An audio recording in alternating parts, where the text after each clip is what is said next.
그리스도 안에서 사랑하는 성도 여러분, 이동훈 목사의 성경의 세계 시간입니다. 오늘은 금요일 목회 수상을 함께 공유하는 시간으로 제목은 유튜브의 해악이라는 것입니다. 이 세상에는 정치, 경제, 사회, 문화, 인류가 분류할 수 있는 어떤 영역이든지 예외 없이 마주 보고 달리는 열차처럼 정면 충돌하는 이론들이 많이 있다. 기역, 니은, 뒷글, 리을, 훈민정음, 낯글에서부터 1, 2, 3, 4, A, B, C, D 등을 배운 이후로 이 세상에는 서로 충돌하는 다른 진리가 있다는 것을 알았을 때의 놀라움, 경이, 혼란을 어떻게 다 표현할 수 있을까? 유튜브는 열린 정보의 세상이다. 여기 열린이란 누구도 제어하지 않는 이란 의미가 크다. 누구든지 뭐라고 소리 지르고 짓거리고 주장할 수 있다는 말이다. 대부분의 유튜브는 개인이 갖는 표현의 자유를 제한하지 않는다. 한 사례를 들어보자. 이런 사례는 유튜브 상에 산더미처럼 쌓여 있다.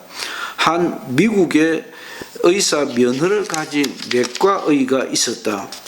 어쩜 그렇게 말을 잘하고 많이 알고 굉장하게 느껴지는지 짧은 기간이었지만 난 홀딱 반했다. 다행히 오래 가지는 않았다. 왜일까? 그는 너무 많이 아는 것처럼 보였고 박식했고 너무 말을 잘했고 흠잡을 수 없이 보였다. 그럼에도 쉽게 끝이 났다. 어느 날 순간 어쩜 이가 갓똑똑이일지 모르다는 생각이 들었던 것이다. 철든 이후 그렇게 속은 것이 어디 한 번, 두 번이었던가. 속고 사는 것은 지금도 마찬가지다. 그럼 어떻게 하란 말인가? 현실이 그렇다는 것이다. 적어도 세상에는 그와 같은 일들이 널렸다는 것을 알고는 있어야 한다. 그런 의미에서 불가지론이 맞을 수도 있다. 불가지론의 핵심은 사람이 어떻게 모든 것을 경험하고 모든 것을 실험하고 모든 것을 확인할 수 있단 말인가? 그런즉 다 알 수 없는 것인즉 사람은 알 수 있는 것이 없다는 논리다. 유튜브가 그렇다고 말하고 싶은 것이다. 1. 어떤 유튜브든지 빈약한 지극히 제한된 검증과 실험 확인에도 불구하고 말만 그렇듯하게 하면 통한다. 소위 조회수를 늘려갈 수 있다. 그것은 단박에 돈이 된다. 장사를 하고 있는 것이다. 애청자들은 이들이 장사꾼이라고 생각지 못한다. 의사, 약사, 유명 셰프, 구라, 약장사, 공인중개사, 사기꾼, 강도, 거짓말쟁이, 각양각색의 인물이 유튜브상에 등장한다. 그러나 그들이 진면목은 눈에 보이지 않는다. 유명 유튜버 중에는 이런 유가 진짜 많다. 나라를 위하고 시민의 편의를 위하여 유튜브 활동을 하는 이는 100에 하나, 1000에 하나, 어쩜 만에 하나도 되지 않는다고 보면 맞을 것이다. 이들은 자선 사업을 하는 것도 취미 활동을 하는 것도 사회 봉사를 하는 것도 아니다. 실은 돈벌이를 하고 있는 것이다. 자기 장사를 하고 있다는 말이다. 둘째, 유튜브는 많이 알고 바르게 알고 전문꾼이 아닌 것과는 또 상관이 없는 세상이다.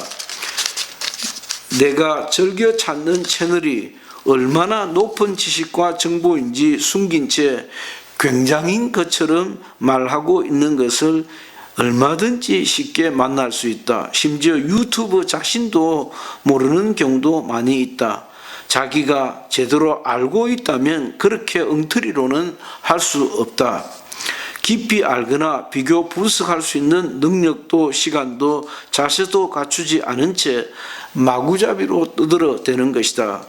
여의도 어법이라는 정치권 어법이 그렇다. 깊은 사고와 비교 분석을 필요로 하지 않는다. 즉석 효과면 대빵이다. 그러나 진리는 그렇지 아니하다. 헬라 철학자들은 인간을 모두 똑같이 보지 않았다. 보통이라고 하는 개념이 바로 그런 것이다. 여기 보통은 모두 똑같은 이란 의미다. 현재의 민주주의 선거 4대 원칙인 보통, 직접, 평등, 비밀의 보통이 그런 뜻이다. 이 네 원칙이 확립된 것은 프랑스 혁명 이후다. 심지어 여태 4대 원칙이 지켜지지 않는 나라가 지구촌에 널려 있다. 셋째, 가장 큰 폐해 중의 폐해는 마구잡이로 사용하는 전체, 대부분, 다수, 많은 등의 수식어이다. 정치인뿐만 아니라 허풍쟁이들이 모두 그렇다. 누가 전체이고 누가 다수고 누가 대부분인지 확인된 바 없다. 정치권의 좌우 진영이 이를 잘 보여준다. 정치만이 아니라 과학, 상식, 요리, 건강, 생활 팁 등 모든 영역이 그렇다고 봐야 한다. 그래서 불가지론은 겸손 혹은 역사적 상대성이란 측면에서는 맞는 말인 것 같아. 그러나 이 역시도 참은 무엇인가 하는 영역에 들어오면 또 달라진다. 진리는 상대적일 수 없기 때문이다. 네 번째, 유튜브 해악의 해법을 한번 찾아보자. 어렵지만 현실적으로 찾아보는 수밖에 없다. 첫째, 한 주제에 대한 다양한 정보를 최대한 섭렵하여 비교 분석할 수 있어야 한다. 이 바쁜 세상에서 무척 어려운 과제다. 상당한 전문성의 담보도 문제이다.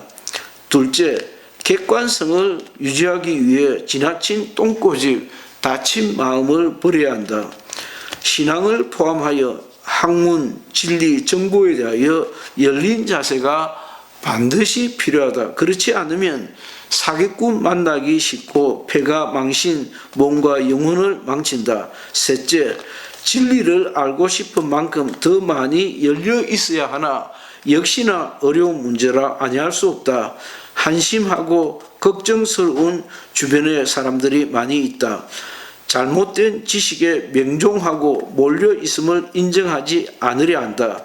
차라리 이렇게 사는 것이 인생인가 싶을 때가 많이 있다. 네 번째, 너무 신중해도 어려움에 빠질 때 많지만 행동, 결행으로 옮기는 데는 더욱 신중해야 한다.